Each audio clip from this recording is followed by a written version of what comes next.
Hello, it's Rhonda Greenbury. I am the creator of 5 Seconds to Healthy. I am a doTERRA Diamond in the Making, a holistic nutrition student, and a certified aromatherapist. So I am doing an education series on the new convention oils that were released, and I'm doing Jasmine today. So, as you may or may not know, I apologize, it's probably backwards. It's the best I can do until I get a better setup for my camera. So, but you can go online and look at it forwards on your own if you Google doTERRA Jasmine. So this came out in the Touch Roller Bottle series. This is already a diluted roller bottle, so it is ready to go. It comes with a handy, I don't know if you can see that. It's got a metal roller bottle top, so this is like a patented, I can't even say the name. It's a patent design by doTERRA. So it's ready to go for even distribution. And it smells beautiful, florally, and lovely. Okay, you're gonna love this oil. So I'm gonna come on and I'm gonna teach you a little bit about this. A little bit of information about me. So as you know, I have 5 kids if you follow my channel, so you will know this, okay? Or if you're following any of my education series or you're part of my oil community. I take all of my educational resources that I share with you from my aromatherapy studies, but also from some other aromatherapy books and some of the tools that I use as part of my business building. So you'll see a variation of things that will help you connect how to use your oils in various ways and how they uniquely apply to you. So with that in mind, first I'm going to read to you out of the Essential Life book. Okay, we have Jasmine. So, Jasmine, according to the Essential Life book, can be used for depression and anxiety. It can be used for low libido. You can use it for fine lines and wrinkles. You can use it for pink eye. Please don't put oils in your eye. I don't recommend that. So, when you're using it for pink eye, you may put it around the eye, like maybe the outer parts here, but I would not put it up near this part of your eye because that has the potential of actually going in your eye, so please be very careful. I'm almost more inclined to suggest that you use like a warm salt cloth with like a drop of jasmine on it and put the other side over so that the jasmine aromatically gets in there, but the jasmine itself isn't directly near the eye, okay? Because oils in eyes are not very safe. So even though you can use it for pink eye, you need to use extreme caution, please. You can use it for exhaustion. You can use it for irritated and dry skin. You can use it for PMS and hormonal balance. You can use it as perfume because it smells lovely, so you can always combine it with sandalwood to create a beautiful scent. And in here it suggests that if you're feeling emotionally hampered, then it can help you feel liberated. Okay? So that's one of the resources that I like to use. As an aromatherapist, I have like an entire library of books over there. I don't even know if you can see that. Let me just turn this a little bit. You see that shelf right there? All those books? Those are some of the educational resources that I use for aromatherapy and holistic nutrition. So I have an entire shelf of books and I have read most of those books. Or I at least use them as reference. So now I'm going to read you a little bit about the emotional side. So this comes out of the Emotions and Essential Oils book, okay?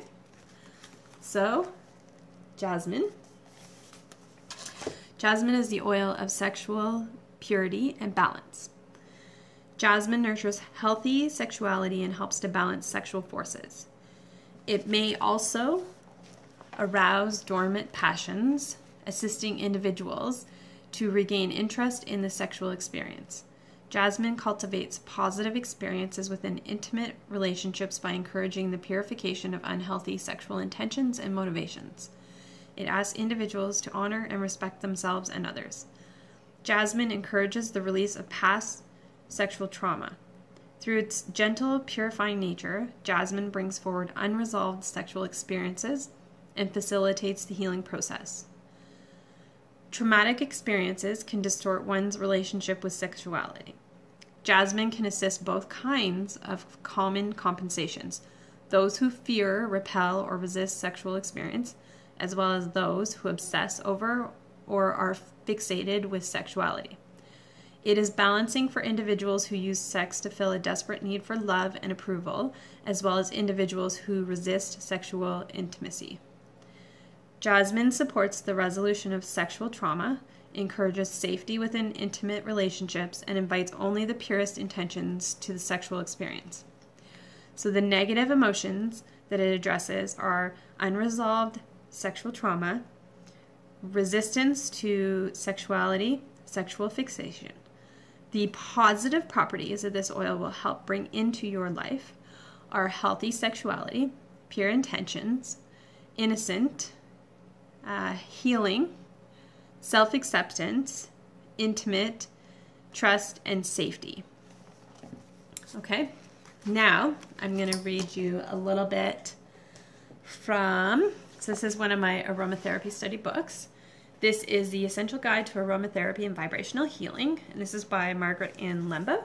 Okay, she's actually one of my favorite aromatherapy authors. She writes a great book on chakras, so you can actually read up a lot about all of the energetic stuff. So if you're not too put off by that stuff or think that's too woo-woo for you. So jasmine is known, if you're using it for aromatherapy blending, is a middle to base note. According to her book, in my aromatherapy studies, we consider it a base note. If you know anything about aromatherapy blending, we tend to blend oils using a base, middle, and top note. So that is helpful for people who want to try to learn to blend that way. It is considered a solvent extraction. So in some ways, technically, it's not actually an essential oil because it's used as a solvent to extract it. So it's kind of more of like a CO2 or a resin. But in the essential oil world, we just consider it an essential oil because it doesn't really come as an essential oil. Okay. It does come from the flower petals. The fragrance is known as green, floral, or sweet. It can be coral, pink, peach, white, or yellow in color. If you're using it for chakra healing, it is good for the heart chakra as well as the crown chakra. Okay. If you're using it for astrological signs, you can use it for Libra and Scorpio. And if you're using it as part of planets, it's good for Juno, Moon, Pluto, and Venus. The numbers associated with it are 7 and 11, and the animals are dove and rabbit, and the element is air. I'm not sure how relevant those pieces are past the chakra. I don't really dive into astrology or planets or numbers or animals or elements too much in the work that I do, but in case you're interested in that, I'm just putting that out there. An affirmation. So I'm just going to read you an affirmation, but rather than read you 3 pages from this book, I'll just read you the affirmation and give you a little interesting fact that I found in here. So the affirmation is, I am blessed with nurturing vibrations wherever I go. I am gentle with myself. I enjoy loving relationships. I focus on all my good attributes and amplify them. I have the courage to step forward with joy and enthusiasm. I allow love into my life. Now let me just see here. What else can I read for you from here? Now, when we look at the interesting tidbits about the jasmine, jasmine has been used since ancient times in rituals, ceremonies, baths, and teas. The flower has been used as an adornment for hair. This florally scented oil has found its way into many popular fragrances, including Patau's Joy, Yves Saint Laurent's Rive Gauche, and Dior's Dorella. I have no idea if I said any of that right, but pronouncing things right is not my forte. So I hope that that helps. And the last source that I'm going to be using to explain to you more specifically how you use this physiologically in actual aromatherapy under my aromatherapy curriculum is my actual aromatherapy study book. Okay, so this is the guide that I use when people come to me and they want to find out how to use oils, I start with what I learned in my curriculum, and then I expand out into all of my other books. So I'm going to read you really quickly what we use it for. So the main properties of jasmine are, it can be used as an aphrodisiac, it's calming, it has a sedative effect, it's an antiseptic and an antispasmodic. Its specific uses are good for emotional problems. It's greatly an uplifting blend, okay, or uplifting oil, it's not a blend. It is an aphrodisiac, so it is good for impotence and frigidity. It releases inhibitions. It's good for menstrual pain. It is a good skin oil for dry and sensitive skin. It's good for dermatitis. It can stimulate the uterus muscles in childbirth. So because it can do that, as an aromatherapist, I am cautioning you that this should be avoided in pregnancy. Okay, this would be great for after pregnancy or while you're in labor. Potentially you could use it, but if you're in pregnancy, I'm going to caution you not to use jasmine. What we use it for, the mind and spirit, is we use this oil for the sexual chakra. We can also use it for anxiety, sadness, and lethargy. So this is really amazing. I actually plan to start incorporating this into my some of my anxiety blends, so I'm just gonna have to pop the top off this roller bottle and get creative. I have no idea what percentage of oil is actually in here, so I'm just gonna have to work with what I know or beg customer service to tell me more details. So if you have any questions or comments, let me know. I would love to hear from you. And that is all for now. Stay tuned for more convention items. Bye, guys.